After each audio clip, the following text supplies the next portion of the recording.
নিজের কাজিন ভেবে মেজর মুরসালিন আহমদ নিবিড়কে পাবলিক প্লেসে সকলের সামনে চড় মারার অপরাধে বিভাগে শাস্তির স্বরূপ মাঝ রাস্তায় কান ধরে দাঁড় করিয়ে রেখেছে নিবিড়।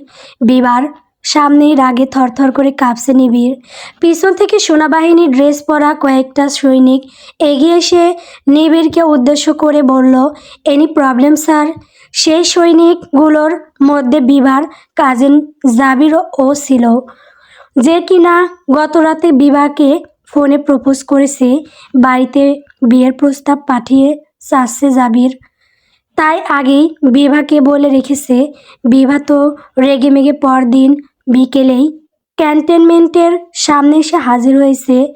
ক্যান্টনমেন্টের বাইরে জাবিরকে পাই কি না সেটা ভেবে, ওকে শায়েস্তা করবে ভেবে বিভা ক্যান্টনমেন্ট থেকে কিছুটা দূরে দাঁড়িয়ে আছে। কারণ ওখানে যাওয়ার সাহস বা ইচ্ছে ওর নেই। ও সেনাবাহিনীকে অনেক ভয় পায়, কিন্তু যেহেতু ওর কাজিন এখানে সেহেতু সাহস করে এসেছে ও। প্রায় আধা ঘন্টা কেটে যাওয়ার পর বিভার চোখে পড়ল সেনাবাহিনীর ড্রেস পরা একটা লোক ওর থেকে কিছুটা দূরে কারোর সাথে ফোনে কথা বলতে ব্যস্ত। যেহেতু লোকটা পিছনের দিকে ঘুরেছিল সেহেতু বিভা আর লোকটার চেহারা দেখতে পায়নি। লোকটার বডি, ফিটনেস, হাইট সব পুরো বিভার কাজিনের মতো। তাই বিভা নিজেকে কন্ট্রোল করতে পারল না আর। ওর আগে হিতাহিত জ্ঞান হারিয়ে আর দাঁড়িয়ে না থেকে লোকটার দিকে এগিয়ে গিয়েই সজোরে একটা চড় মারে নিবিড়ের গালে। হঠাৎ করে ঘটে যাওয়া ঘটনার চমকে যায় নিবিড়। ওর চোখের সামনে দেখতে অল্প বয়সী বাচ্চা একটা মেয়ে দাঁড়িয়ে আছে। বয়স 16-17 হবে বোধ হয়। এদিকে নিজের কাজিনের বদলে অন্য একটা লোককে দেখে চমকে উঠে বিভা। কী থেকে কী করে ফেললো ভেবে বিভা জিভে কামড় দিয়ে দৌড়াতে নেয়। তখনই নিবিড় হংকার দিয়ে বলল, এই মেয়ে দাঁড়াবে না, না হলে কিন্তু শ্যুট করে দিব। নিবিড়ের কথা শুনে বিভা দাঁড়িয়ে যায়। ও পারে না, এক্ষুনি কান্না করে দেয়। এতটা ভয় পাচ্ছে ও, ওর বুক ধকপক করছে। না জানি কখন ওকে গুলি করে দেয় এই লোক। একজন সম্মানিত লোককে সকলের সামনে চড় দেওয়ায় অপরাধে না জানি লোকটার কতটা এগোতে লেগেছে ওর এই ভুলবশত কাজে। চারদিকে লোকজন জড়ো হয়ে তামাশা দেখছে। বিভা নিবিড়ের পিছনে জাবিরকে দেখে জোরে কান্না করে দেয়। জাবির ওকে কান্না করতে দেখে বলল, স্যার বিভা কি কিছু করেছে? না মানে ওকে এভাবে। নিবিড় পিছনে ফিরে তাকায় জাবিরকে উদ্দেশ্য করে বলল শান্ত স্বরে, আপনি চিনেন ওনাকে? জাবির আমতা আমতা করে বলল, জি স্যার, ও আমার চাচাতো বোন। নিবিড় জাবিরের কথা শুনে চোখ বুজে নিজের রাগ কন্ট্রোল করার চেষ্টা করে বলল, ড্যাম ইট, এখানে যদি কোনো লেডি আর্মি থাকতো তো ওনাকে আমি বুঝিয়ে দিতাম মেজর মুরসালিম আহমদ নিবিড়কে অকারণে চড় মারার জন্য ঠিক কতটা শাস্তি প্রাপ্য ছিল ওনার। নিবিড়ের কথা শুনে বিভার কান্নার ব্যাগ আরেকটু বেড়ে গেল। এদিকে বিভা নিবিড়কে চড় মেরেছে শুনে জাবিরের চোখ কপালে। ও কিছু বলার মতো ভাষা হারিয়ে ফেলেছে। নিবিড় ফের বিভার দিকে তাকিয়ে বলল, সন্ধ্যা অবধি আপনি এখানে কান ধরে দাঁড়িয়ে থাকবেন? বাই এনি চান্স আমি যদি শুনেছি আপনি আমার কথা অমান্য করেছেন, তো এর থেকেও কঠিন শাস্তি পেতে হবে আপনাকে। আপনার উপর কিন্তু নজর রাখা হবে। সময় শেষ হলে আমি লোক পাঠাবো। বলে নিবিড় বাকি সৈনিকদের সাথে ক্যান্টনমেন্টের ভেতরে চলে যায়। জাবিরও বিভার দিকে অসহায় মুখে একবার তাকিয়ে সেই স্থান প্রস্থান করে। দোতলা বিল্ডিংয়ের এক কোণের রুমের জানালার গ্রিল ঘেঁষে দাঁড়িয়ে আছে নিবিড়। বিকেলের তেজি আলো ধীরে ধীরে নরম হয়ে আসছে। নিবিড় এক দৃষ্টিতে রাস্তার দিকে তাকিয়ে আছে। রাস্তায় নীল রঙের গাউন পরা একটা মেয়েকে দেখা যাচ্ছে। কানে হাত দিয়ে মাথা নিচু করে দাঁড়িয়ে আছে সে। মনে হচ্ছে সময় থমকে গেছে তার চারপাশে। অপমানে থমথমে হয়ে গেছে মেয়েটির চোখ মুখ। শুভ্র গায়ের রং লজ্জা আর অস্বস্তিতে লালচে আভা ধারণ করেছে। মাঝে মধ্যে মেয়েটা অস্থিরভাবে পায়ের ভর বদলাচ্ছে, কিন্তু মাথা তুলছে না একবারও। মেয়েটার এই অসহায় বোকা বোকা চেহারাটা দেখে নিবিড়ের অদ্ভুত এক মজা লাগছে। দূর থেকে দেখে মনে হচ্ছে যেন রাস্তার একপাশে কেউ যত্ন করে একটা জীবন্ত পুতুল দাঁড় করিয়ে রেখেছে। চুপচাপ, অভিমানী, খানিকটা লজ্জায় মাথা নিচু করে কান ধরে দাঁড়িয়ে রাখা নিবিড়ের ঠোঁটের কোণে অজান্তেই মুচকি হাসি ফুটে ওঠে। জানলার ধাতব গ্রিল ছুঁয়ে সে আরও একটু ঝুঁকে নিচে তাকায়, যেন মুহূর্তটা আরও একটু ভালো করে দেখতে পায় ও। হালকা বাতাসে মেয়েটার চুলগুলো এলোমেলো হয়ে বারবার গাল ছুঁয়ে যাচ্ছে, তবু মেয়েটা নড়ছে না। দৃশ্যটা দেখে নিবিড়ের মনে অকারণ কমলতা ভেসে ওঠে। নিঃস্বরে মুচকি হেসে প্রায় নিজের সাথেই কথা বলার মতো করে নিবিড় বিড়বিড় করে বলল, ইস, বনলতার মতো কোমল। বিভা কান ধরে দাঁড়িয়ে আছে এখনো। চারিদিকে মাগরিবের আজানের কলধ্বনি শোনা যাচ্ছে। বিভা ধীরে ধীরে মাথা তুলে চারপাশে তাকালো। ওর চোখে জমে থাকা জল দ্রুত হাতের উল্টো পিঠ দিয়ে মুছে ফেলল বিভা, যেন কেউ দেখে না ফেলে সেজন্য। কিন্তু ব্যাপারটা নিবিড়ের চোখের অগোচরে যেতে পারল না। সে যে তখন থেকেই জানলার গ্রিল ঘেঁষে দাঁড়িয়ে বিভার দিকে তাকিয়ে আছে। দৃশ্যটা দেখে নিবিড়ের বুকের ভেতর হালকা কেঁপে উঠল। এতক্ষণ ওর মজা পাওয়া অনুভূতিটা কোথায় যেন মিলিয়ে গেল মুহূর্তের মধ্যেই। সে জানলার গ্রিল ছেড়ে এক পা পিছনে সরে এলো, তবু ওর চোখের সামনে বিভার সেই কান্না ভেজা চোখ জোড়া ভেসে উঠছে।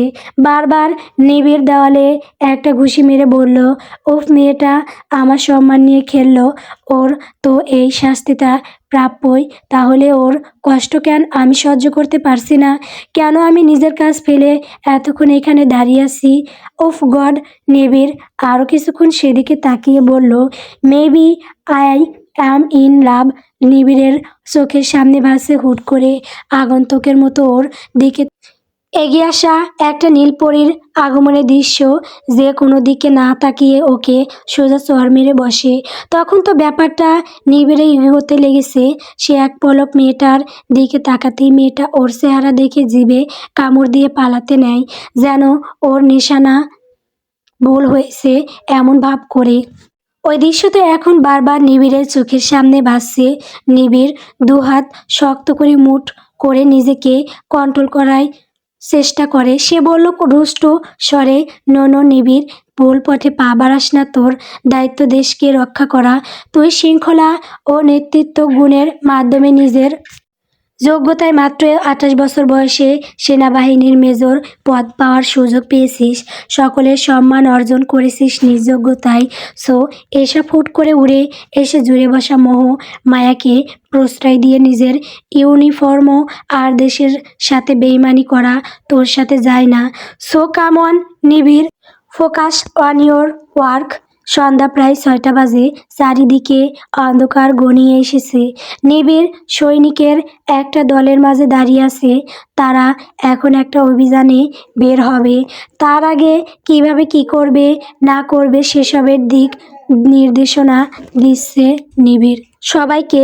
অভিযানটা কিছুটা ঝুঁকিপূর্ণ হওয়ার নিবিড় নিজে সেই ফিল্ডে যাওয়ার সিদ্ধান্ত নেয় সৈনিকদের সাথে। সকলে সেনাবাহিনীর জিপ গাড়িতে উঠে বসে ক্যান্টনমেন্ট ছেড়ে বের হয়ে যায় অভিযানের উদ্দেশ্যে। নিবিড়দের জিপ ছুটে চলেছে হাওয়ার বেগে। নিবিড় অন্যমনস্ক হয়ে রাস্তার দিকে তাকিয়ে আছে। হুট করে ওর চোখে একটা দৃশ্য ধরা পড়ে। সেটা দেখে ও তড়িঘড়ি করে গাড়ি থামাতে বলে। মেজরের আদেশ পেয়ে সাথে সাথে গাড়ি থেমে যায় মাঝ রাস্তায়। অদূরেই একটা মেয়েকে ঘিরে কয়েকটা বখাটে ছেলে দাঁড়িয়ে আছে। মেয়েটাকে বিরক্ত করার চেষ্টা করছে ছেলেগুলো। মেয়েটার পরনে নীল গাউন দেখে থমকে যায় নিবিড়। ও তড়িঘড়ি করে জিপ থেকে নেমে ঘটনাস্থলের দিকে পা বাড়ায়। নিবিড়ের পেছন পেছন বাকি সৈনিকরাও গাড়ি থেকে নেমে আসে। 3টা ছেলে বিভাকে ঘিরে দাঁড়িয়ে আছে। বিভা অসহায় চোখে ওদের মাঝখানে দাঁড়িয়ে আছে। ও কি করবে ভেবে না পেয়ে চলে যেতে নিতেই হুট করে একটা ছেলে ওর শরীর থেকে টেনে ওড়নাটা নিয়ে নেয়। পুরো ঘটনা দেখে তো নিবিড়ের শরীরের রক্ত গরম হয়ে যায়। নিবিড় ছেলেটার কাছে এগিয়ে গিয়ে ওকে সজোরে একটা লাথি দেয়। নিবিড়ের পিছনে দাঁড়িয়ে থাকা একটা সৈনিকের হাত থেকে মোটা লাঠিটা নিয়ে নিবিড় বিবার ওড়না নিয়ে নেওয়ার ছেলেটাকে ইচ্ছে মতো পিটায়। তা দেখে বাকি দুজন ছেলে পালিয়ে যায়। নিবিড় এমনিতে রাগী নামে সব সৈনিকের কাছে পরিচিত, বাট আজ প্রথম ওরা নিবিড়কে এতটা রেগে যেতে দেখেছে। এতে ওরাও কিছুটা ভয় পেয়ে যায়। ছেলেটাকে ইচ্ছে মতো পিটিয়ে নিবিড় বিবার দিকে তাকিয়ে ওকে একটা চর মেরে বলল, এই মেয়ে রাতের বেলা একা চলাফেরা করো কেন? আজ যদি তোমার কিছু হয়ে যেত তখন? নিবিড়ের কাজে বিভা আহম্মক এর মতো গালে হাত দিয়ে ওর দিকে তাকিয়ে আছে। নিবিড় নিজেই তো ওকে কান ধরে দাঁড় করিয়ে রেখেছে রাস্তায় সন্ধ্যা অবধি, আবার সে এখন নিজেই পোল্টি নিচ্ছে। বিভাকে চুপ করে থাকতে দেখে নিবিড় ফের রুষ্ট স্বরে বলল, এখান থেকে বাসা কত দূর? বিভা জবাব দেয় না। ওকে অকারণে মেরে আবার আধিক্যতা দেখাতে এসেছে। নিবিড়ের পিছনে সৈনিকদের মাঝে বিভার কাজিন জাবিরও দাঁড়িয়ে আছে, বাট ও এমন ভাব করছে যেন ও বিভাকে চিনেই না। বিভার প্রচণ্ড রাগ হয়, জাবিরের জন্যই তো সব হলো, আর এখানে মেজরের সামনে এমন ভাব করছে যেন ও বিভাকে চেনেই না। নিবিড়ের মতো অচেনা একটা লোকের উপর তো নিজের রাগের প্রভাব ফেলতে পারে না বিভা, তাই নিবিড়ের ওপরের সমস্ত রাগ গিয়ে পড়ল জাবিরের ওপর। বিভা জাবিরের দিকে একবার তীক্ষ্ণ দৃষ্টিতে তাকিয়ে হাঁটা শুরু করলো। বিভা তীক্ষ্ণ চাহনিতে জাবির কিছুটা ভড়কে যায়, কিন্তু ওর কিছুই করার নেই, কারণ ওর প্রেমের চেয়ে দেশের দায়িত্ব বড়। জাবির বিড়বিড় করে বলল, কন্ট্রোল। জাবির 5 আঙ্গুলের ছাপ দিয়া নিজের দেশের লাইগা লিখা দিছস, সো এইসবে কষ্ট পাউন যাইব না। ডিউটি আগে, বাকি সব পরে। নিবিড় আগের জায়গায় বুকে দুহাত গুজে দাঁড়িয়ে বলল, এই মেয়ে। বিভা ভয় পেয়ে যায়। নিবিড়ের কথা শুনে ও নিজের জায়গায় দাঁড়িয়ে যায়, কিন্তু পিছনে ফিরে তাকায় না। ও নিজের কপাল নিজে চাপড়ে বিড়বিড় করে বলল, নিজের বিপদ নিজে ডেকে আনলি রে বিভা। কেন যে তুই এই ভয়ঙ্কর এরিয়াতে এলি? এখন এই লোক যদি তোকে ছোট করে দেয় তখন? নিবিড় ওর দিকে ধীরে পায়ে হেঁটে এগিয়ে আসে। নিবিড় কিছু সময়ের জন্য নিজের ওপরে থাকা সমস্ত দায়িত্বের কথা ভুলে বসেছে। নিবিড় বলল ক্ষীণ সুরে, তেজ দেখাচ্ছ মেজর মুরসালিন আহমদ। নিবিড়কে, শোনো মেয়ে, তোমার প্রতি আমার কোনো এক্সট্রা আগ্রহ বা ইংরেজিতে ইন্টারেস্ট যাই বলো কিছুই নেই। অ্যাজ এ বিডি আর্মি হিসেবে আমার দায়িত্ব হলো দেশের সেবা করা, দেশের জনগণের নিরাপত্তা নিশ্চিত করা। সো একবার তুমি বিপদে পড়েছো, আবারও পড়তে পারো। এভাবে একা ছাড়া তো উচিত না তোমায়। নিবিড় একদমই কথাগুলো বলে কিছু সময়ের জন্য থামে, পরক্ষণেই আবার বলতে লাগলো, জানো তো এখন দেশের অকৃতজ্ঞ জনগণগুলো কিছু হলেই আগের সব কিছু ভুলে আমাদের ওপর দোষ চাপিয়ে দেয়। এখন দেখা যাবে তুমি একা বাড়ি ফিরছো, আবার মন্দ লোকদের পাল্লায় পড়বা। বাই এনি চান্স রেপই এর শিকার হলে দেন দেশের সুবিধাবাদী সাংবাদিকগুলো উঠে পড়ে লাগবে আমাদের পিছনে। পরদিন সকালে তাদের নিউজের হেডলাইন হবে, দেশের সেনাবাহিনীর একজন দায়িত্বশীল মেজরে আবার শাস্তি গ্রহণ করে রাতে বাড়ি ফিরছিল এক তরুণী। তখনই সে রেপের শিকার হয়। আজ আমরা সাধারণ মানুষরা সেনাবাহিনীর কাছেও নিরাপদ না। মানে আমি তো জেসে আমাদের বদনাম করতে পারি না নাকি? বিভা ভয়ে ভয়ে নিবিড়ের পুরো কথা মনোযোগ দিয়ে শুনেছে। নিবিড়ের সামনে দাঁড়িয়ে থাকতে ভয় পাচ্ছে বিভা। ও আর কি বলবে, তবুও ও নিজেকে যথেষ্ট সামলিয়ে বলল, আপনি আমাকে আপনাদের রচনা বলতেছেন কেন স্যার? নিবিড় চোখ বন্ধ করে জোরে শ্বাস নেয়, তারপর বলল শান্ত স্বরে, বাড়ি পৌঁছে দিতে চাচ্ছি, তুমি যাতে এতে মনে না করো আমি তোমাকে এক্সট্রা অ্যাটেনশন দিচ্ছি, সেজন্য পুরো বিস্তারিতভাবে বললাম আর কি। চলো ওর বাড়ি পৌঁছে দিই তোমাকে। রাতের বেলা এভাবে একা চলাফেরা করা উচিত না মেয়ে মানুষের। দেশের যা পরিস্থিতি, বিভা ব্যবসায়িকা খেয়ে যায় নিবিড়ের কথা শুনে। ও কখন এসব ভাবলো, আর কখনই বা এমন ভাববে? এই ভদ্রলোক এত এগিয়ে যাচ্ছে কেন? মনে মনে এইসব বললেও বিভা সেসব নিবিড়কে বলতে পারল না। শুধু মুখে বলল, এখনও অত রাত হয়নি স্যার, আমি যেতে পারবো, কিছু পথ পরই বাসা। সমস্যা হবে না। নিবিড় ওকে ধমকে বলে উঠল, আমি তোমার থেকে এত কথা জানতে চেয়েছি বলে নিবিড় একটা রিক্সা দাঁড় করায়। তারপর বিভাকে উঠতে বলে নিজে উঠে বসে তাতে। এদিকে দ্বিধাদ্বন্দ্বে চড়তেও ভুলে গেছে বিভা। ও রিকশায় উঠবে নাকি উঠবে না সেসবই ভাবছে। তখনই একটা সৈনিক এগিয়ে এসে নিবিড়কে উদ্দেশ্য করে বলল, স্যার, আমাদের তো অভিযানে যাওয়ার কথা। নিবিড়ের হুঁশ ফিরে এতক্ষণে ও বেশ চিন্তায় পড়ে গেল। এতে কি করবে ভেবে পাচ্ছে না। ও ছাড়া কে কমান্ডার দিবে সবাইকে, সেটাই ভাবছে ও। এভাবে ও তো নিজের দায়িত্ব নিয়ে হেলাফেলা করতে পারে না। নিবিড় আর উপায় খুঁজে পেল না। ওকে অভিযানে উপস্থিত থাকতেই হবে। তাই ও মন খারাপ করে আনমনেই রিক্সা থেকে নেমে যেতে নেয়। ঠিক তখনই বিবাও রিক্সাতে উঠতে নেয়। ফলশ্রুতিতে একে অপরের সাথে ধাক্কা খেয়ে বিভা পড়ে যেতে নেয়। পরক্ষণেই নিবিড় তাড়াতাড়ি বিভার কোমর জড়িয়ে ধরে ওকে আগলে নেয়। এমন একটা পরিস্থিতিতে পিছনে থাকা সকল সৈনিক কিছুটা লজ্জা পেয়ে চোখ সরিয়ে নেয় সেদিক থেকে। সাবির এমন একটা পরিস্থিতিতে ঠিক কী করবে বুঝতে পারছিল না। তাদের মধ্যে দুজন সৈনিক একজন আরেকজনের কানে ফিসফিস করে বলছিল, স্যার হঠাৎ করে এমন অদ্ভুত আচরণ করছে কেন? আগে তো কখনো স্যারকে এমন উল্টাপাল্টা আচরণ করতে দেখিনি। তারপর আমাদের নাকি দায়িত্ব মানুষের নিরাপত্তা। রক্কর চক্কর বলল না স্যার, ওই মেয়েকে, মানে এসব তো আমাদের রুলসে নেই ভাই। চুপ কর শালা, আপাতত এইসব দেখেও না দেখার ভান করে থাক। নিবিড় এখনও আগের ন্যায় বিবার কোমর জড়িয়ে ধরে ওর দিকে ঝুঁকে আছে। বিবার খোলা চুলগুলো হাওয়ায় উঠছে। নিবিড় পলকহীন দৃষ্টিতে বিবার দিকে তাকিয়ে আছে। একটু আগের সেই দায়িত্বশীল অফিসারের বদলে এখন নিবিড়ের চাউনি কিছুটা বেপরোয়া টাইপের। বিকেলে বিবার দূর থেকে পরখ করা মোহনীয় সৌন্দর্য এখন কাছ থেকে পরখ করছে নিবিড়। নিবিড়ের চেহারায় এক ধরনের সৌম্য কঠোরতা। উঁচু দেহ, পরিপাটি সামরিক পোশাক, কাদের ব্যাস যেন ওর দায়িত্ববোধের পরিচয় বহন করছে।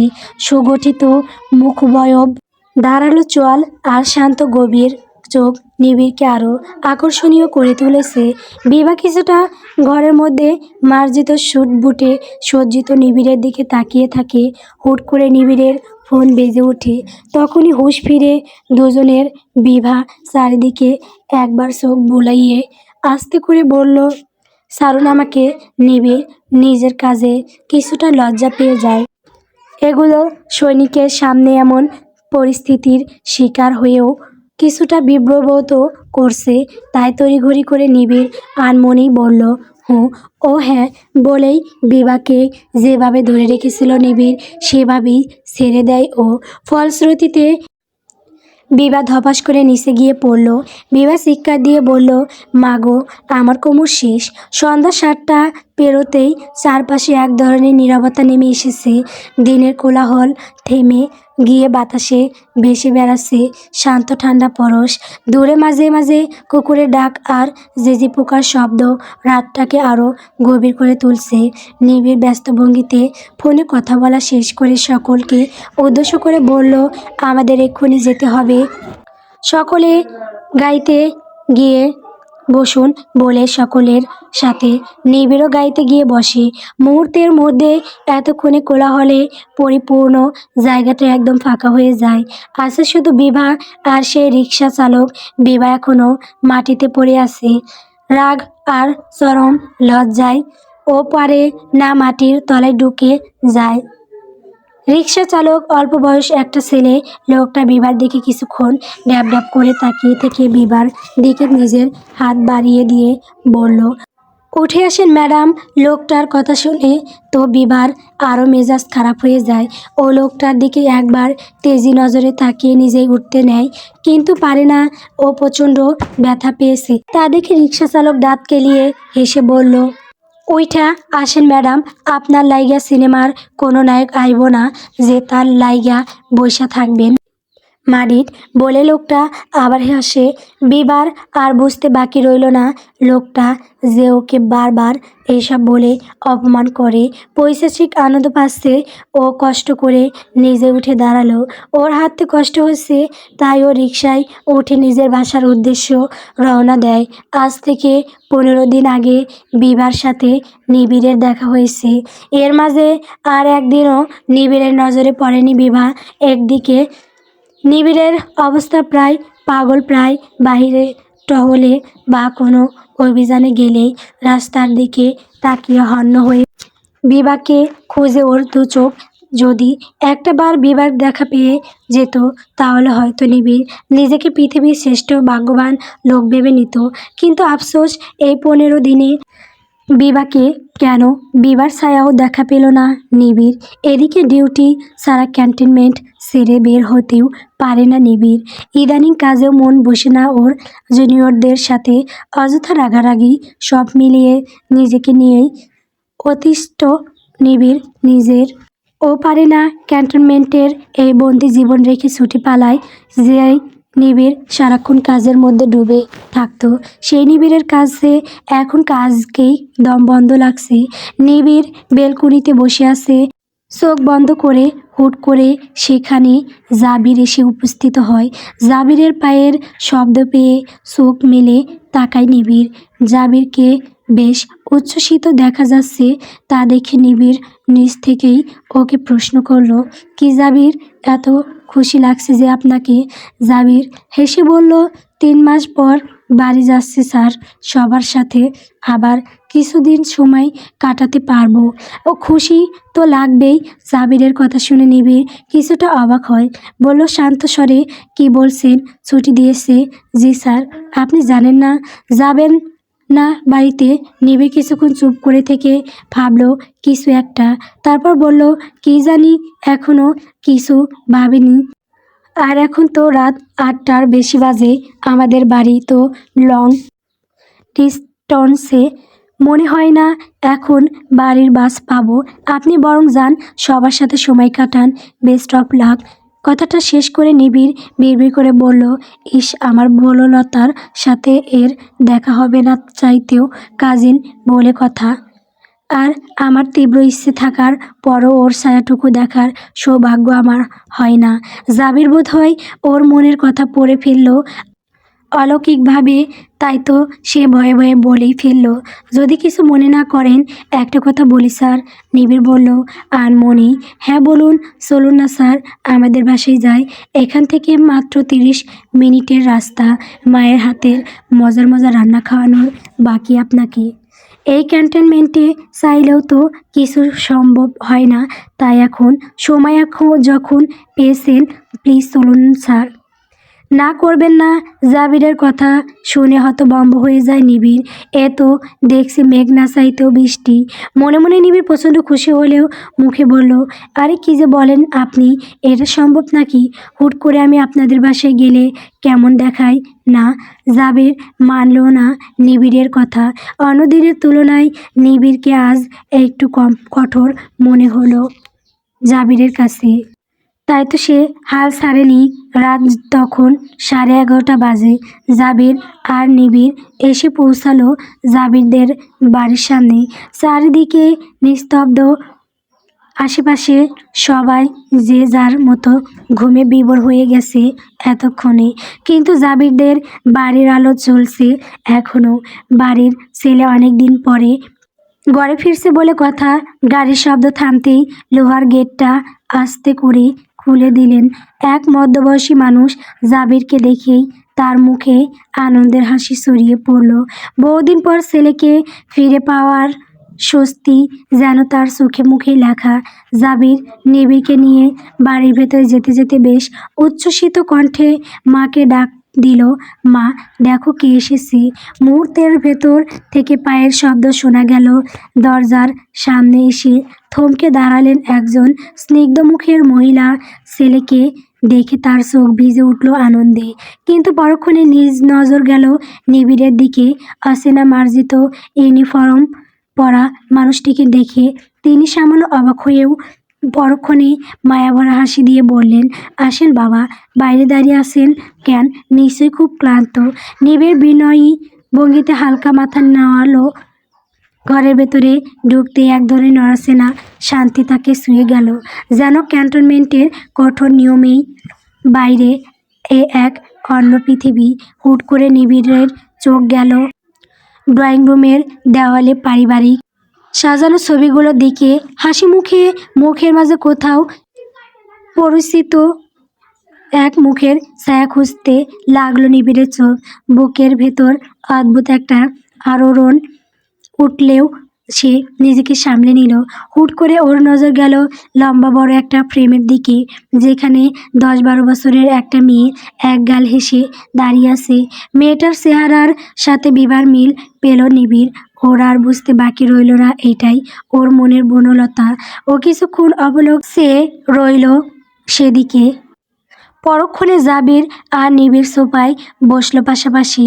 নিবিড় জাবিরের সাথে ভাব জমাতে চাইল, বোনের আগে বাইকে পটানো যাকে বলে আর কি। তাই নিবিড় বলল, কি জাবির, বিয়ে শাদি করবে না নাকি? পারমিশন তো পেয়ে গিয়েছো। বিয়ের বাই দা ওয়ে তুমি সম্বোধন করছি, কিছু মনে করো না। নিবিড়ের কথা শুনে জাবির খানিকটা লজ্জা পেল। ও বলল লাজুক হেসে, বিয়ে নিয়ে অত তাড়া নেই স্যার, পাত্রী ঠিক করা আছে সেজন্য। নিবিড় বলল, কি বলো জানি না তো কে সে। জাবিরও এদিক ওদিক তাকিয়ে কাউকে খুঁজলো, কিন্তু পেল না। পরক্ষণে দূরের দেওয়ালে টাঙানো বিবার ছবিটার দিকে তাকিয়ে জাবির মুচকি এসে বলল, ওই যে আমার বউ, একান্তই আমার হবে ভবিষ্যতে যে মানুষটা, তাকে আপনি কয়েকদিন আগে কান ধরে রাস্তায় দাঁড় করিয়ে রেখেছেন। রাস্তায় স্যার বলে আবার হাসলো জাবির। এদিকে জাবিরের কথা শুনে নিবিড়ের পায়ের নিচ থেকে মনে হচ্ছে মাটি সরে গেছে। হুট করে কোনো অচেনা ভয়ের উপস্থিতি যেন বারবার তাকে অস্থির করে তুলছে। ঠিক তখনই করিডরে শেষ মাথা থেকে রিনঝিন নূপুর পায়ে কারো হেঁটে আসার শব্দ শোনা গেল। রাত তখন প্রায় 1:30। এখনও জাবিরদের বাসায় আলো জ্বলছে। ছেলে ঘরে ফেরার আনন্দে সব যেন আনন্দে মেতে উঠেছে। এটা মূলত জাবিরের দাদার বাড়ি। জাবিরের দাদার 2 ছেলে, বিবার বাবা আর জাবিরের বাবা। ওদের দাদা চাইতেন সবাই মিলেমিশে একসাথে একই বাড়িতে থাকবে, কখনো আলাদা বাড়ি বা আলাদা জায়গায় থাকার কথা যেন কেউ না ভাবে। এটা তিনি তার মৃত্যুর আগে বলে গিয়েছেন। ভদ্রলোক মারা যাওয়ার পরও তার কথা মেনে চলেছে 2 ছেলে। সেই হিসেবে জাবির আর বিবার বেড়ে ওঠা একই বাড়িতে, একই সাথে। তাই জাবিরের বাড়ি আসার খবর শুনে নিজের সব রাগ অভিমান ভুলে নিজের ঘর ছেড়ে বেরিয়ে ড্রয়িং রুমে আসে বিভা। অন্যমনস্ক চিনতে বিভা ড্রয়িং রুমে এসে সামনে তাকাতেই হতভম্ব হয়ে যায়। জাবিরের পাশেই নিবিড় বসে আছে। স্বাভাবিক চোখে নিবিড় একবার বিভার দিকে তাকিয়ে আবার জাবিরের সাথে কথা বলায় মনোযোগ দেয়। তখন জাবিরও তাকায় বিভার দিকে। ওকে দেখে জাবির একগাল হেসে বলল, অবশেষে মহারানীর দেখা মিলল। আসুন, এখানে বসে আমাকে ধন্য করুন মহারানী। অন্য সময় জাবিরের এমন অদ্ভুত অভিলাষের কথা শুনে হেসে কুল পেত না বিভা, কিন্তু আজ আর অন্যদিনের মতো হাসতে পারল না সে। ও ধীর পায়ে এগিয়ে আসে জাবিরদের দিকে। নিবিড়ের মনের মধ্যে ঝড় বইছে, অথচ ওর হাবভাব এমন যে তার এসবে কোনো ভ্রুক্ষেপই নেই। তারপর বল, সেদিন ক্যান্টনমেন্ট এর ওদিকে গেলি কেন?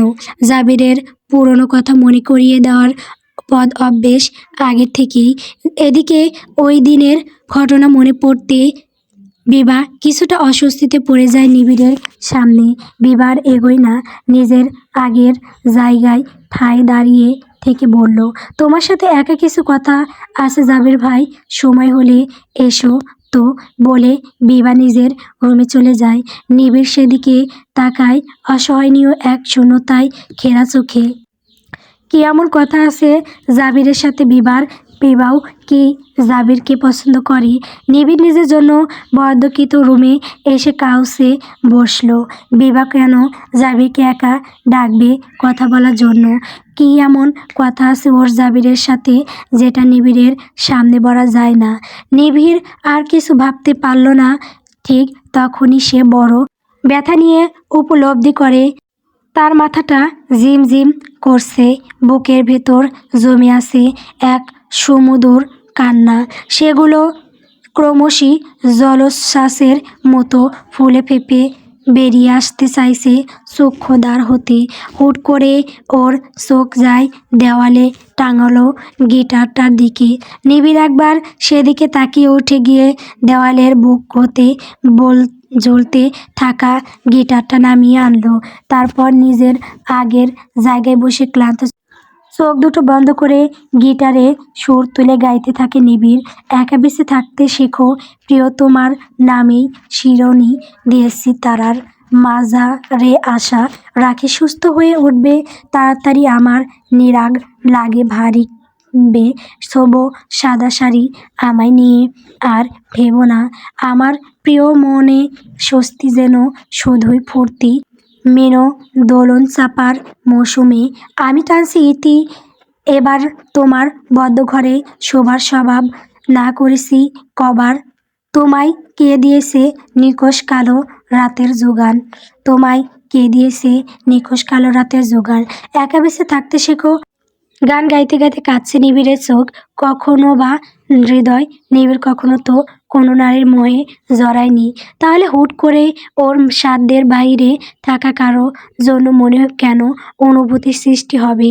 সদ্য প্রেমে পড়া প্রেমিক পুরুষের অসহায় দীর্ঘশ্বাস চারিদিকে বেরিয়ে আরও গোমট বিষণ্ণ করে তুলল রুমের বদ্ধ পরিবেশটাকে। সকাল সকাল সবাই নাস্তা করার জন্য ডাইনিং টেবিলে বসে আছে। নিবিড় দুই বউ ব্যস্ত, হাতে সব খাবার টেবিলে এনে সাজাচ্ছে। জাবির আর নিবিড় দুজনে চুপচাপ টেবিল বসে আছে। আস্তে আস্তে বাড়ির বাকিরাও এসে হাজির হয়। নেই শুধু বিভা। বিভার মা মেয়েকে ডাইনিং রুম থেকেই ডাক দেয়। তার ঠিক 5 মিনিট পরই বিভা ঘুম চোখে এগিয়ে আসে এদিকে। প্রেমিকার আগমনে তৃষার্ত একতরফা দুজন প্রেমিক সেদিকে এক দৃষ্টিতে তাকিয়ে আছে।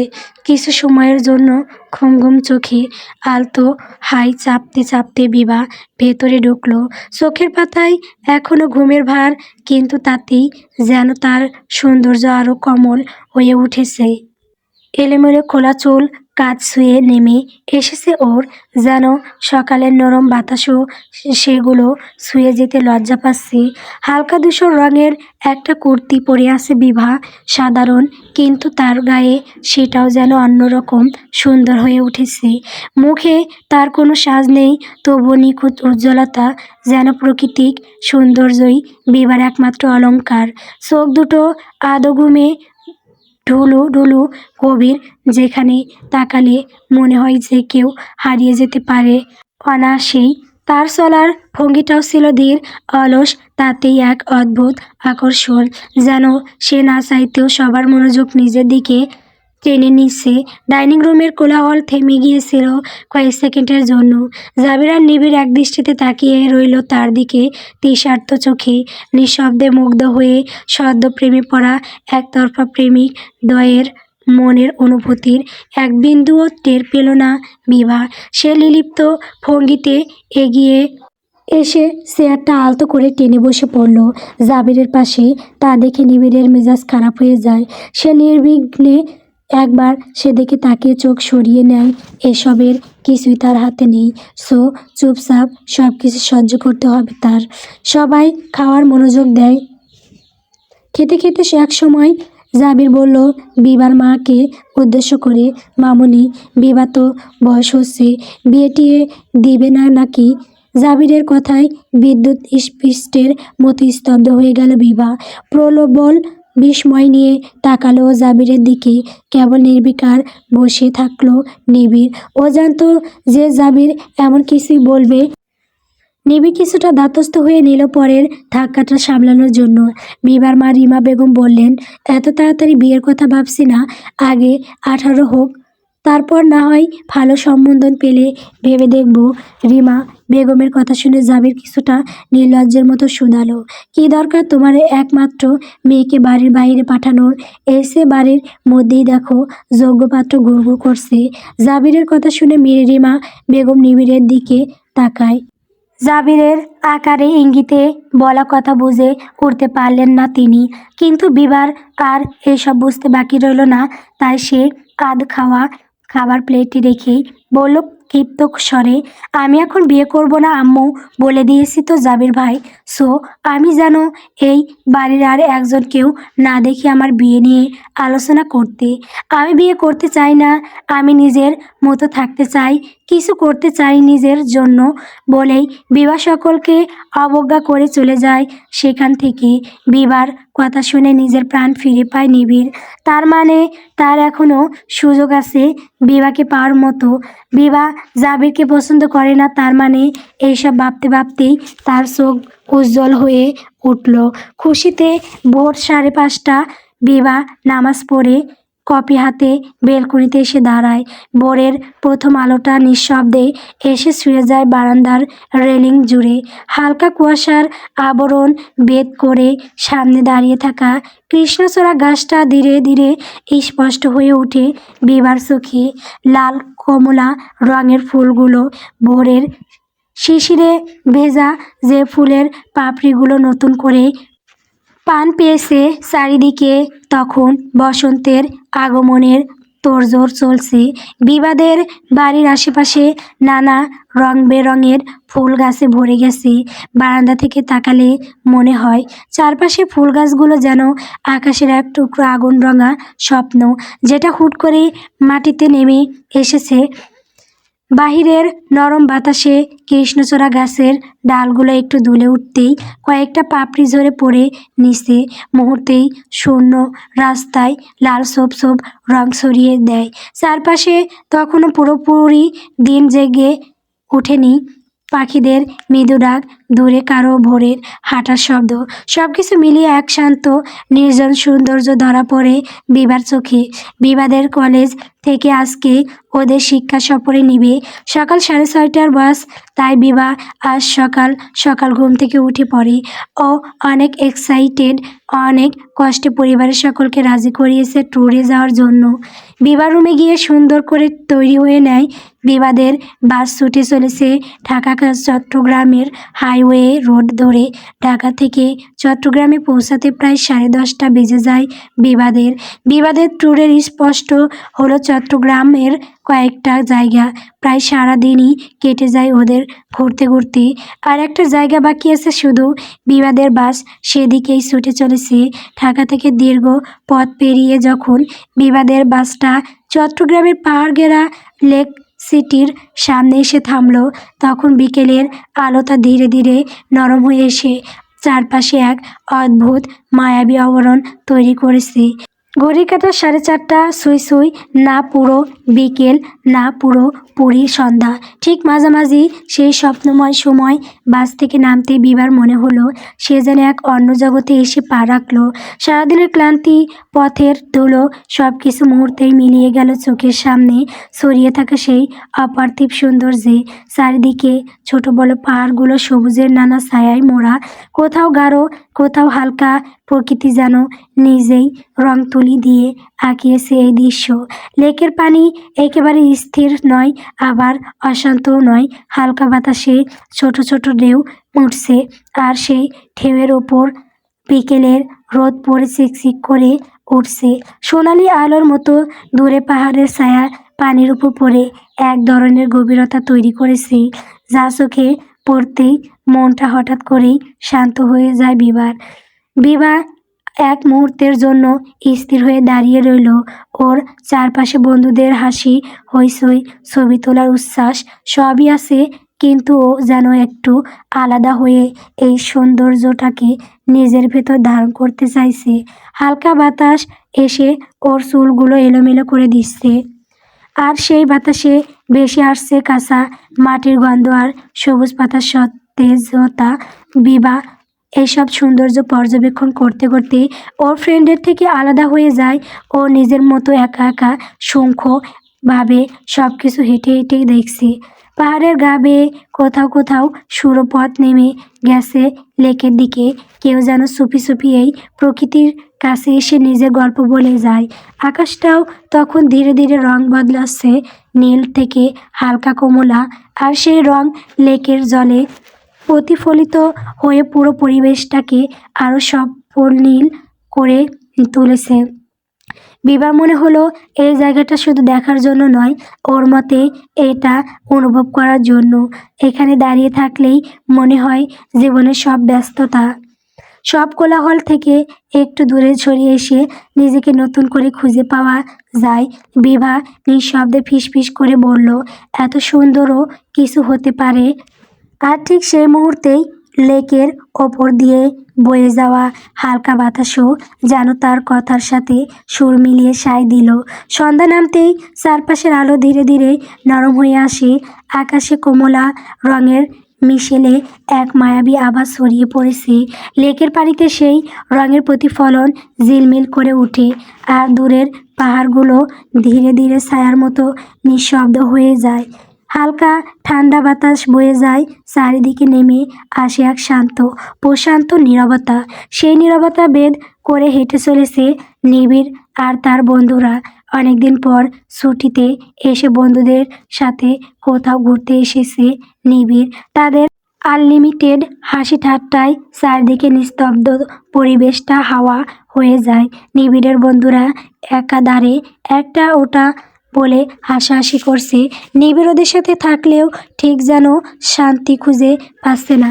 মনে এক ধরনের অস্থিরতা বিরাজ করছে শুধু ওর, কিন্তু কিসের সেটা বুঝে উঠতে পারছে না। ও পকেট থেকে সিগারেট আর লাইটার বের করে তারপর নিজের মনে অস্থিরতা দূর করতে সিগারেট মুখে দিয়ে লাইটার দিয়ে আগুন জ্বালায়।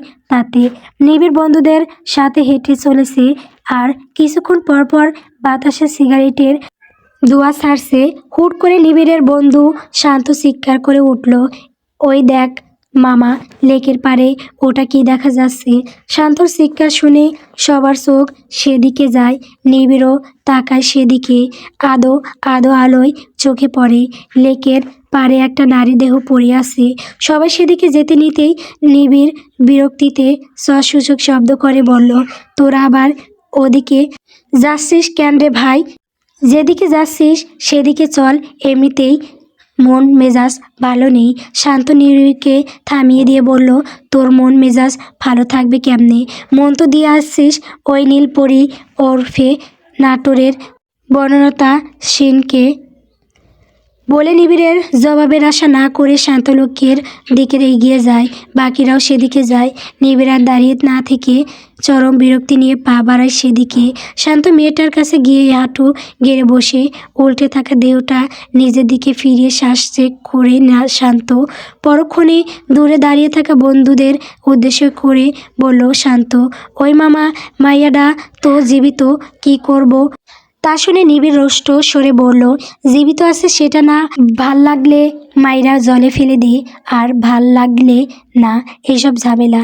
শান্ত নিবিড়ের কথা শুনে হতাশ হয়ে বলল, কেউ একজন বিপদে পড়লে তাকে সাহায্য করতে হয় নিবিড়। তাছাড়া মেয়েটার যে মায়াবী ছায়ানি, এভাবে বিপদে রেখে যেতে ইচ্ছে করছে না। নিবিড় ওকে ধমকে বলল, মেয়েটার জ্ঞান নাই, তুই কি করবি ভাই? কোলে করে বাসায় নিবি নাকি উটকো ঝামেলাকে রেখে দে না যেমনে আছে?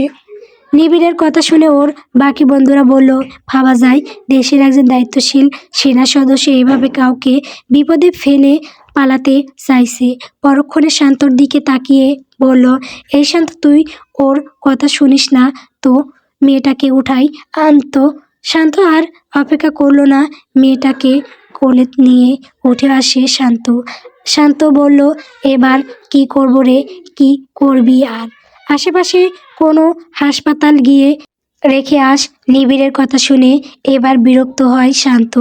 ও কিছুটা রাগ নিয়ে মেয়েটাকে থাই কোলে নিয়ে হাঁটা ধরল। শান্ত ঘুরতেই মেয়েটার চেহারা আবছা আলোয় ধরা পড়ল নিবিড়ের চোখে। সাথে সাথে ও যেন আকাশ থেকে পড়ল। মেয়েটা আর কেউ না, বিভা। নিবিড় বলল শান্তকে, এই শান্ত দাঁড়া বলে নিবিড় দৌড়ে ওর কাছে গিয়ে বিভাকে নিচে নামায় শান্তর কোল হতে। ওর তীক্ষ্ণ নজর, গোলগাল সাদাতে মুখের কানায় কানায় ঘুরপাক খেলো কিছুক্ষণ। নিবিড় ভালো করে আরেকবার পরখ করে ও আসলেই কি বিভা নাকি ওর মনের ভ্রম, কিন্তু না, ও বিভাই। নিবিড় ব্যস্ত হয়ে বিভার সামনে বসে ওর গালে আলতো থাপ্পড় দিয়ে বলল, এই মেয়ে, এই কি হলো তোমার? চোখ খুলছো না কেন হঠাৎ করে? মেয়েটাকে নিয়ে নিবিড়কে এত চিন্তিত হতে দেখে ওর বন্ধুরা সব অবাক হয়ে গেল। শান্ত বলল কিছুটা ঠাট্টার স্বরে, কি মামা, মাইয়ার হুড়ের মতো চেহারা দেখে মন গলে গেল নাকি? বনলতারে বুইলা গেছো মিয়া, শালা বজ্জাত কোথাকার। অবশ্য তোর মন তো গলবেই, কারণ মাইয়াডা তো অস্থির, বলেই হাসতে থাকে শান্ত। ওর কথা শুনেই নিবিড় উঠে গিয়ে শান্তকে একটা চড় দিয়েই ওর কলার চেপে ধরে বলল, ফার্দার যদি তোদের কাউকে দেখেছি আমার বনলতার সৌন্দর্য বা ওকে নিয়ে কথা বলতে, তো তোদের জিভ টেনে ছিঁড়ে ফেলবো আমি। যে আমার তাকে নিয়ে কথা বলার ক্ষমতা কারো নেই, আমি ব্যতীত ওর সৌন্দর্য উপলব্ধি করার রাইট আর কারো নেই। কারো না, ও সুন্দর হলেও সেটা আমি বলবো, কুৎসিত হলেও সেটা আমি বলবো। বলেই রাগে থরথর করে কাঁপছে নিবিড়। ওর কথা শুনে ওর বন্ধুরা সবাই স্তব্ধ হয়ে যায়। ওরা কখনো নিবিড়কে এতটা রেগে যেতে দেখেনি। নিবিড়ের সেদিকে তাকানোর সময় নেই। ও ব্যস্ত পায়ে হেঁটে গিয়ে বিভাকে কোলে তুলে নেয়। তা দেখে নিবিড়ের বন্ধু জিয়ান ভয়ার্ত গলায় বলল, এখন কোথায় যাবে নিবিড়?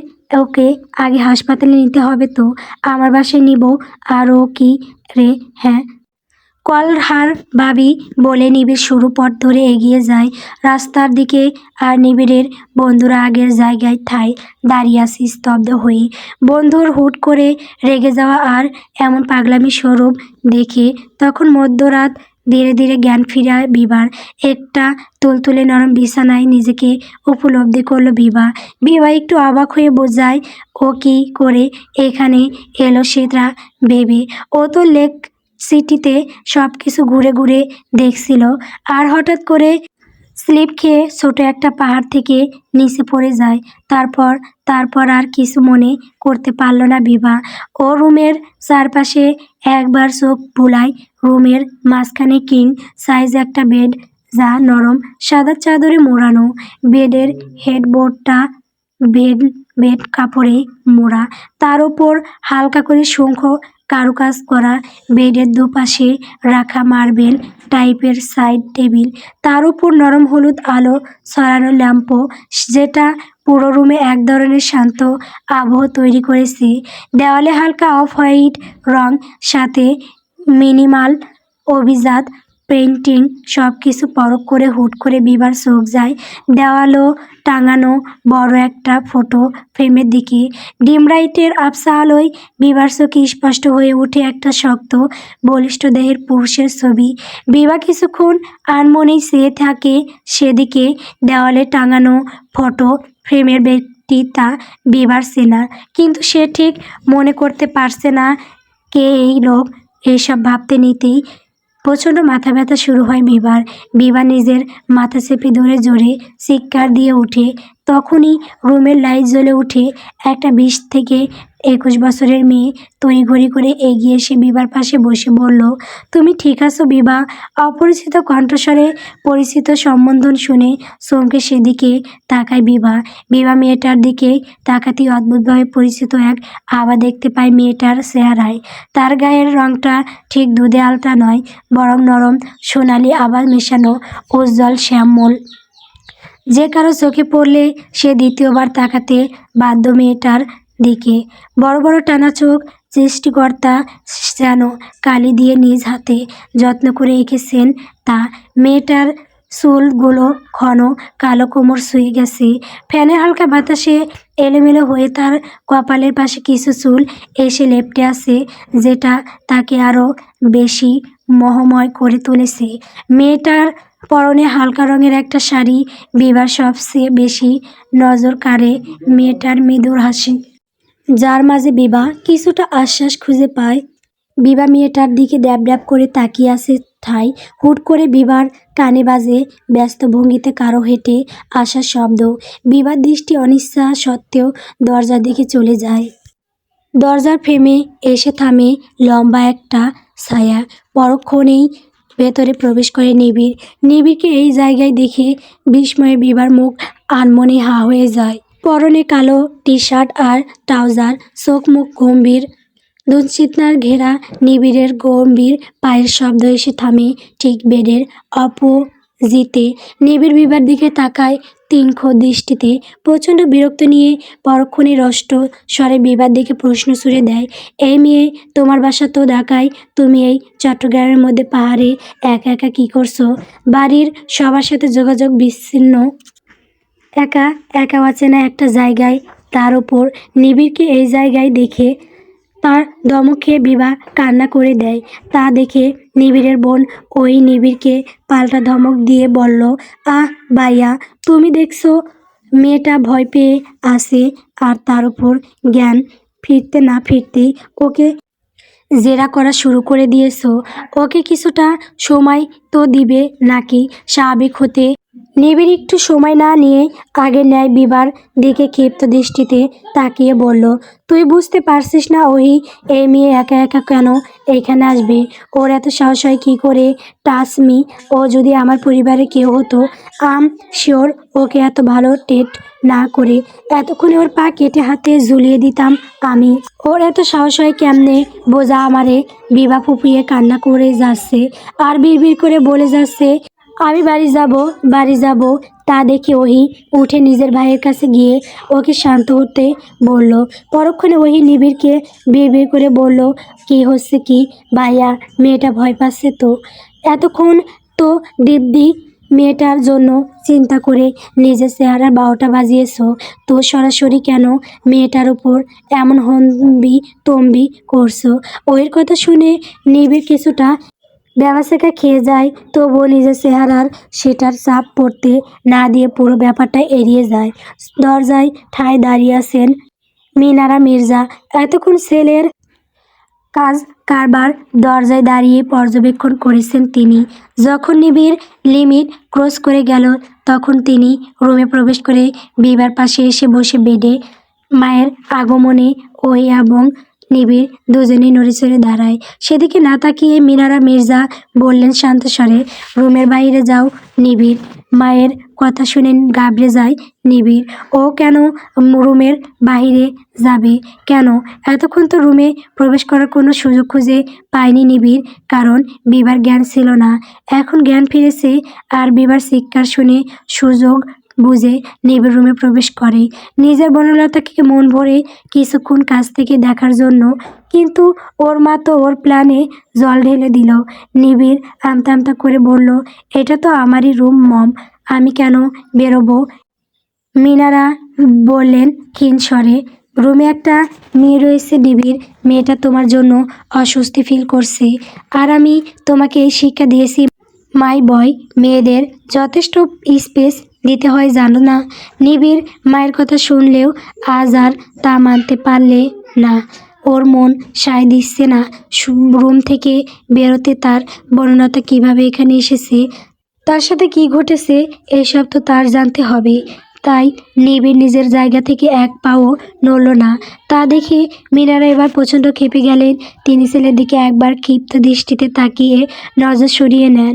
পরক্ষণে পরম মমতায় বিভার মাথায় হাত বুলিয়ে দিয়ে তিনি বললেন মিষ্টি হেসে, তুমি কিভাবে এখানে এসেছো মেয়ে?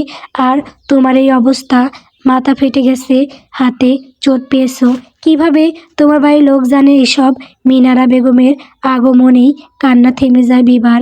ওনার স্নেহময়ী হাতের স্পর্শে সব ভয় কেটে যায় বিভার। ও বলল থেমে থেমে, কলেজ থেকে ট্যুর এসেছি, সবার সাথে ঘুরতে ঘুরতে আমি একা অন্যদিকে চলে যাই, আর তারপর স্লিপ খেয়ে পাহাড় থেকে পড়ে বলতে বলতে কেঁদে ফেলে বিভা। আর বিভার কথা শুনে তো নিবিড়ের সোয়াল শক্ত হয়ে যায়। ও বলে উঠল, এই মেয়ে, তুমি কলেজ থেকে ট্যুরে এসেছো, তাও আবার ছেলে মেয়ে একসাথে। নিবিড় থামতেই মিনারা ওকে ধমক দিয়ে বলল, তোমাকে আমি রুম থেকে বেরোতে বলেছি। কিন্তু নিবিড় মায়ের কথা শুনে নিবিড় আর কিছু বলল না, শুধু ঠায় দাঁড়িয়ে রইলে দাঁতে দাঁত চেপে। মিনারা বিভাকে বুকে জড়িয়ে ধরে বলল, ভয় পেও না, নিবিড় তোমাকে অসচেতন হয়ে পড়ে থাকতে দেখে বাসায় নিয়ে এসেছি। নিবিড় আমাকে জানিয়েছে ও তোমার পরিচিত। ও অলরেডি তোমার বাড়ির লোককে খবর দিয়ে দিয়েছে। কাল হয় নিবিড় নয়তো তোমার বাড়ির লোক এসে তোমাকে নিয়ে যাবে এখান থেকে। ততক্ষণে এ বাড়িকে একদম নিজের বাড়ি মনে করে থাকতে পারো। আর ওই আছে তো তোমার সাথে, একদম ভয় পাবে না। এখন একটু রেস্ট নাও, তোমাকে অনেক ক্লান্ত লাগছে। তারপর মিনারা বেগম বেড থেকে উঠে দাঁড়ালেন।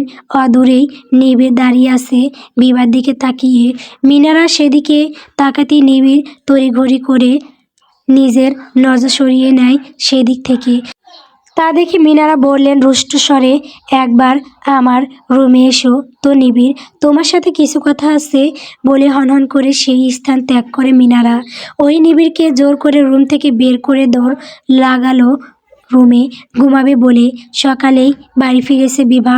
সকালে নিবিড় বলেছে ও বিভাকে বাড়ি পৌঁছে দিবে, কিন্তু এর কিছু সময় এর মধ্যেই নিবিড়দের বাড়িতে এসে হাজির হয় জাবির। এতে নিবিড় প্রচণ্ড বিরক্ত হয়। কোথায় ভেবেছে নিবিড় নিজে বিভাকে বাড়ি পৌঁছে দিবে, আরও কিছুটা সময় বেশি সে বিভার সাথে কাটাতে পারবে তা না। এর মাঝেই নিবিড়ের পথে কাটা জাবির ও প্ল্যানে জল ঢেলে দিয়ে বিভাকে নিয়ে কেটে পড়ে। ঘড়িতে তখন সময় বিকাল 4টা ছুঁই ছুঁই, অথচ চারিদিকে আলো নেই, অন্ধকার হয়ে আসছে। মনে হচ্ছে এক্ষুনি তীব্র বর্ষণ শুরু হবে। চারিদিকে প্রচণ্ড বাতাস বইছে, ঝড়ের পূর্বাভাস যাকে বলে। বিভা অনেকক্ষণ ধরে বেলকনিতে দাঁড়িয়ে সেই সবই উপভোগ করছে। অবশ্য উপভোগ বললে ভুল হবে, এখানে শুধু ওর দেহটা আছে, আর ওর মনের মধ্যে ঘুরপাক খাচ্ছে কালকে রাতের সেই ঘটনাগুলো। নিবিড়ের বাড়িতে কাটানো হঠাৎ পিসি কারো দৌড় আসার শব্দে ধ্যান ফিরে বিভার। জাবিরের ছোট ভাই আহিল এসে থামে বিভার সামনে।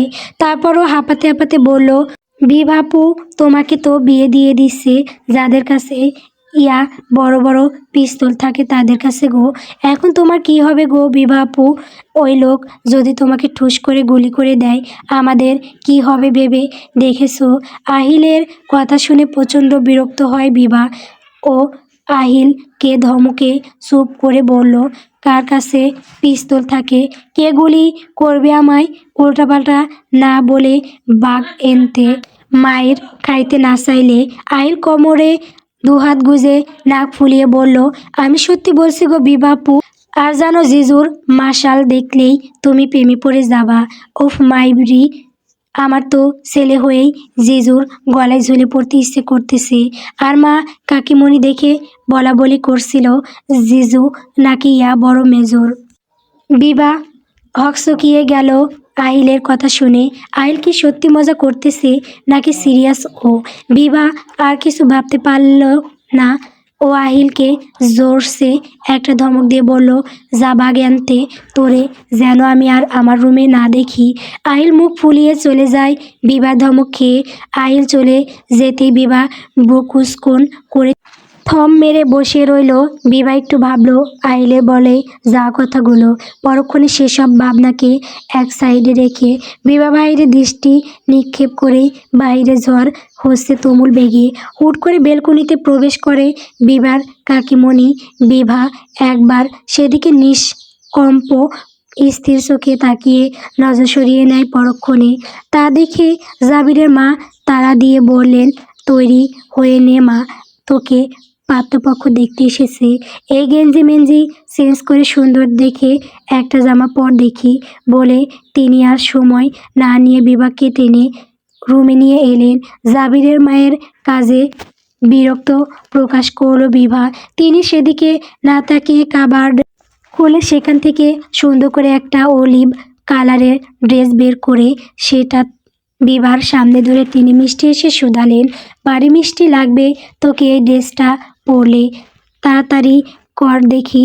জামাটা পরে একটু সেজেগুজে নিচে নাম বিভা।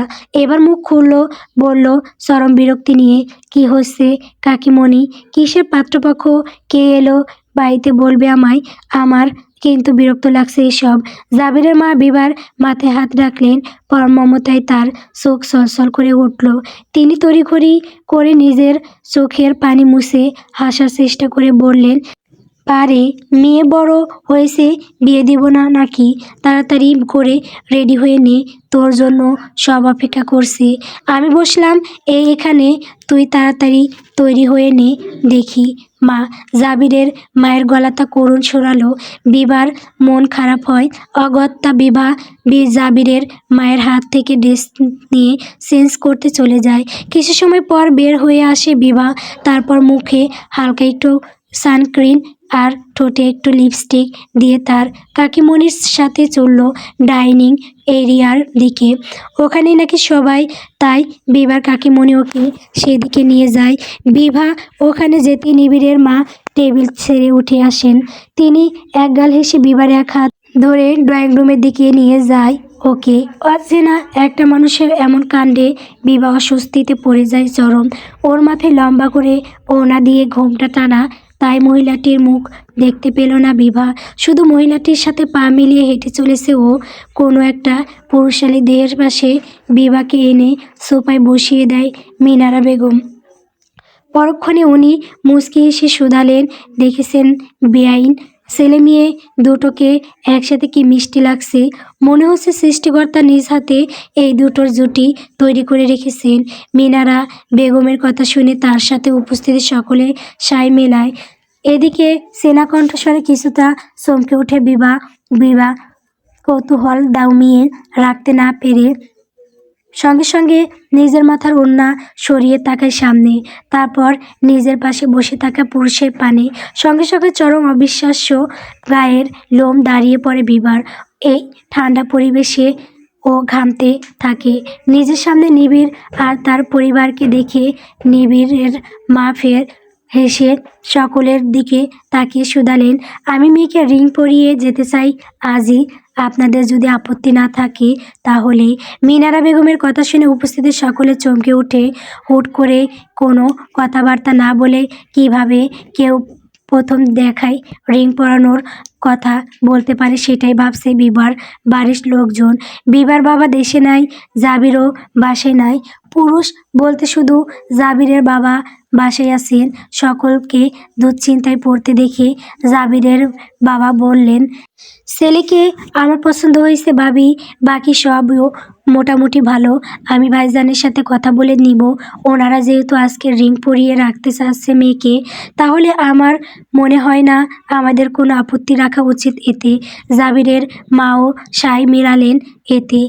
তার বিভার মা আর উপায়ন্তর খুঁজে না পেয়ে রাজি হলেন। তা দেখে বিভা বসা থেকে দাঁড়িয়ে পড়ল। ও পা বাড়িয়ে যেতে নিতেই ওর মা ওকে ইশারায় না করলো, ওকে এখানেই বসতে বললেন তিনি। তারপর মিনারা বেগম নিবিড় হাত রিং এ বাক্স এগিয়ে দিয়ে ওকে রিং পরিয়ে দিতে বলে বিভার হাতে। নিবিড় শান্ত দৃষ্টিতে রিংটা হাতে নিয়ে বিভার দিকে তাকায়। মেয়েটা নিচের দিকে ঠায় দাঁড়িয়ে আছে। নিবিড় যে ওর দিকে তাকিয়ে আছে বা ওর যে হাত এগিয়ে দেওয়া উচিত সেসব ভদ্রতা সূচক আচরণ যেন বিভা বেমানুম ভুলে বসেছে। বিভা মা এগিয়ে আসেন। তিনি মেয়ের হাত এগিয়ে দিয়ে নিবিড়ের দিকে নিবিড় একবার বিভার দিকে তাকিয়ে চোখ সরিয়ে নেয়। পরক্ষণে ওর হাতে রিং পরিয়ে দিয়ে কিস্তার স্বরে বসে বিভার থেকে রিং পরানো শেষ হতেই বিভা আর কোনো দিকে না তাকিয়ে সেখান থেকে চলে যায়। সেখানেই নিবিড়ের বোন ওহিও উপস্থিত ছিল। ও সকলের উদ্দেশ্যে বলল, আচ্ছা ভাইয়া আর ভাবিকে কি একটু একা কথা বলতে দেওয়া যায় না নাকি? না মানে আমরা তো চলেই যাব একটু পর। এরপর বেচারা বউয়ের সাথে সরাসরি কবে দেখা করতে পারে তা কে কোনো ঠিক আছে নাকি? ওহির কথা শুনে বড়রা হাসলেন। তারপর ওর কথার সাথে সায় মিলিয়ে বললেন, হ্যাঁ নিশ্চয়ই। নিবিড় তুমি উপরে যাও, বিভা বোধহয় ওখানেই আছে। মেয়েটা ভারী লাজুক, তাই তো এখানে বেশিক্ষণ থাকেনি বলেই হাসেন জাবিরের মা।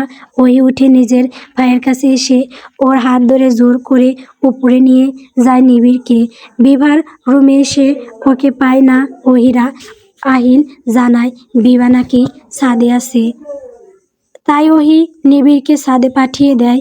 এই মেয়ে কাঁদছো কেন? লুকানো কোনো প্রেমিক আছে নাকি যার জন্য কাঁদছো? নিবিড়ের কথা শুনে পেছনে ঘুরে তাকায় বিভা। ওর প্রচণ্ড রাগ হয় নিবিড়ের ওপর। ও কোনো কথা না ফেলে নিজের নজর সরিয়ে অন্যদিকে তাকায়। তারপর নিজের হাত থেকে নিবিড়ের পরিয়ে দেওয়া রিংটা খুলে নিবিড়ের দিকে বাড়িয়ে বলল, বিভা আমি আপনাকে বিয়ে করতে চাই না, আপনি সকলকে জানিয়ে দিন দয়া করে। বিভার কথা শুনে নিবিড়ের ভ্রু যুগল আপনা আপনি কুঁচকে গেল। ও গম্ভীর কণ্ঠে শুধালো, হোয়াট দ্য হেল, কী বলছো এসব? আপনি ঠিকই শুনেছেন। নিজেকে কি ভাবেন? হ্যাঁ, প্রথম দিন নিজের জবের দাপট দেখিয়ে আমাকে অযথা শাস্তি দিয়েছেন। তারপর রাস্তায় অপমান, বাসায় নিয়ে অপমান, কী না করেছেন আপনি। আবার কি সুন্দর আপনি আমার বাড়িতে চলে এসেছেন বিয়ে করতে। আপনার কি বিন্দু পরিমাণ লজ্জাও নেই? এই আপনি মেজর। আমি তো শুনেছি আপনাদের ব্যক্তিত্ব নাকি অনেক কঠোর, নিয়ম মাফিক হয়। আমি তো আপনার বেলায় সব উল্টো দেখেছি। যে মেয়ের আপনাকে নিয়ে বিন্দু পরিমাণ ফিলিংস নেই তাকেই জোর করে বিয়ে করতে চলে এসেছেন আপনি। হাস্যকর স্যার। বিবার কথা শুনে চরম অপমানে নিবিড়ের চোখ মুখ থমথমে হয়ে যায়। ও নিজের দুহাত মুঠো করে নিজের রাগ নিয়ন্ত্রণ করার চেষ্টা করে বলল চিৎকার দিয়ে, এনাফ ইজ এনাফ, অনেক বলেছো। কিছু সময় থেমে নিবিড় ফের বলল, তোমার প্রতি আমার বিন্দু পরিমাণ অনুভূতি নেই। আমি চাইলে তোমার থেকে দ্বিগুণ সুন্দরী মেয়েকে নিজের বেডে নিতে পারি নিজের চোখে ইশারায়। আর তোমাকে আমি সুন্দরী বলছি কেন?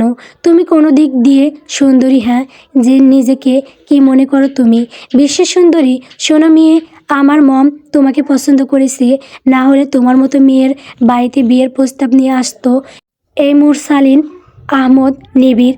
উফ ভাই, এটা তো জোকস অফ দ্য ওয়ার্ল্ড হয়ে যায় একদম। বিভা একদম চুপসে যায় নিবিড়ের কথা শুনে। জল যে উল্টো দিকে গড়াচ্ছে, নিবিড়কে এভাবে অপমান করবে ও সেটা কোনোদিনও ভাবেনি। নিবিড় আবার বলা শুরু করলো, তুমি আবার এটা মনে করো না আমি তোমার হম্বি তম্বি শুনে তোমাকে বিয়ে করার জন্য পিছু হটে যাব। এটা তুমি কল্পনাও করো না। এ ঘটনার পরে তো আরও আগে না, তোমাকে আমার মম পছন্দ করেছে, সে সাথে এই নিবিড় নাকি আবার তোমাকে ভালোবেসে ফেলেছে। এখন তো তুমি আমার বাড়িতে বউ হতে বাধ্য। বাধ্য মানে বাধ্য বলেই চলে যেতে নেয় নিবিড়। বিভা অবাক হয়ে এবার নিবিড়ের কথা শুনে। এই লোক একবার বলে ওর প্রতি নিবিড়ের কোনো ফিলিংস নেই, আবার বলে নিবিড় নাকি ওকে ভালোবাসে। নিবিড় চলে যাচ্ছিল, কিন্তু আবার কিছু একটা ভেবে নিবিড় দাঁড়িয়ে যায়। ও বিভার কাছে আবার এগিয়ে গিয়ে বিভার বাড়িয়ে রাখা রিংটা নিজের হাতে নিয়ে সেটা ফের বিভার হাত টেনে আবার পরিয়ে দেয় ওকে। তারপর বিভার হাতে চুমু খায় ও। সে সময় জোরে বৃষ্টি শুরু হয়। মুহূর্তে ভিজে একাকার হয়ে যায় ওরা দুজন। বৃষ্টি থেকে বাঁচতে বিভা দৌড়ে চলে যেতে নিতেই নিবিড় বিভাকে নিজের কাছে টেনে এক হাতে ওকে জড়িয়ে নেয়। বৃষ্টির পানিতে ভিজে বিভার চুল এলোমেলো হয়ে কপালে লেপ্টে আসে। নিবিড় সেদিকে তাকায় একবার, তারপর নিজ হাতে বাড়িয়ে বিবার এলোমেলো হয়ে থাকা চুলগুলো ওর কানের পাশে গুজে দিতে দিতে ঘোর লাগা কণ্ঠে শুধালো নিবিড়, তোমাকে আমার হতেই হবে বলো লতা, এখন যত ইচ্ছে উড়ে নাও, কিছু বলবো না, শুধু নিজের সীমা লঙ্ঘন করে অন্যের হওয়ার চেষ্টা করো না তুমি। Otherwise I will kill you, I just kill you. তুমি এখনও মুরসালিন আহমদ নিবিড়কে চিনে উঠতে পারোনি। মেজর মুরসালিন আহমদ নিবিড়, যার নামই যথেষ্ট মানুষকে কাঁপিয়ে দেওয়ার জন্য তুমি যা তাকে ভালোবাসার খেলায় ফেলেছো বনলতা, এর পরিণতি তোমার জন্য অবশ্যই ভালো হবে না। মনে রেখো, মুরসালিন আহমদ নিবিড় খেলে না, খেলা শেষ করে। আর শেষটা কেমন হবে জানো? অন্ধকার, নিঃশব্দ, আর সেই অন্ধকারে তুমি শুধু একটুখানি ঠাঁই পাওয়ার জন্য এই মুরসালিন আহমদ নিবিড়ের বক্ষস্থল খুঁজে বেড়াবে। Mind it. তখন মধ্যরাত, চারপাশে জুড়ে ক্ষীণ একটা নীরবতা নেমে এসেছে। বিবাদের পুরো বাড়িতে শুনশান নীরবতা বিরাজ করছে। সবাই গভীর ঘুমে আচ্ছন্ন হয়ে আছে। বিভা তখন বিছানায় শুয়ে জ্বরে কাতরাচ্ছে। জ্বরের তাপে তার পুরো শরীর যেন জ্বলন্ত আগুনের মতো পুড়ে যাচ্ছে। বিবার ফর্সা মুখের গরম বদলে সেখানে মলিন একটা রূপ ধারণ করেছে। ওর এলোমেলো চুলগুলো কপালে লেপ্টে আছে। মাঝে মাঝেই সে কষ্ট এপাশ ওপাশ করছে, কিন্তু কোনোভাবেই স্বস্তি পাচ্ছে না। শরীরের দুর্বলতায় তার চোখ দুটো আধবোজা হয়ে এসেছে। ঠোঁট কাঁপছে হালকা করে, যেন অচেতন ঘরে কিছু বলতে চাইছে। ঘরের নীরবতার মাঝখানে মাঝে মাঝে ভেসে উঠছে তার ক্ষীণ কাতর শব্দ। জানলার ফাঁক দিয়ে ঢুকে পড়া ফিকে চাঁদের আলো নিঃশব্দে ছড়িয়ে আছে বিবার রুমের মেঝেতে। চাঁদের আলোয় বিবাকে তখন খুব ভঙ্গুর দেখাচ্ছিল। একটু ছোঁয়াতেই যেন ভেঙে যাবে ও। অথচ সেই ঘরে তাকে দেখার মতো, তার কপালে হাত রাখার মতো কেউ নেই। হুট করে বিবার ফোন বেজে ওঠে।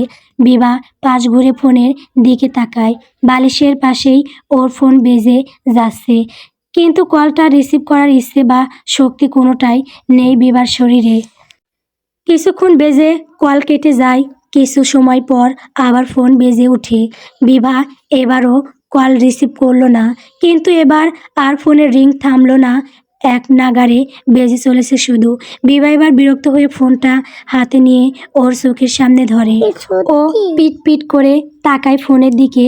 স্ক্রিনে ভেসে আসে একটা আননোন নাম্বার। বিভা আর 7-5 না ভেবে কলটা রিসিভ করে কানে ধরলো। বলল আদো আদো কণ্ঠে, হ্যালো। বেলকনিতে বসে আছে নিবিড়।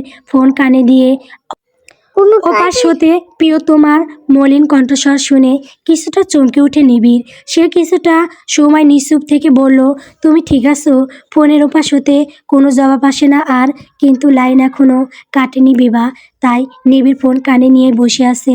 কিন্তু অনেকটা সময় কেটে গেলেও বিভার কোনো জবাব পেল না নিবিড়। বিনিময়ে নিবিড় অনুভব করলো ফোনের ওপাশের মানুষটা মলিন স্বস্তি আর জ্বরে কাতরানোর শব্দ। মুহূর্তে উদ্বিগ্ন হয়ে পড়ল নিবিড়। বিবার কি হলো সেটা ভেবে।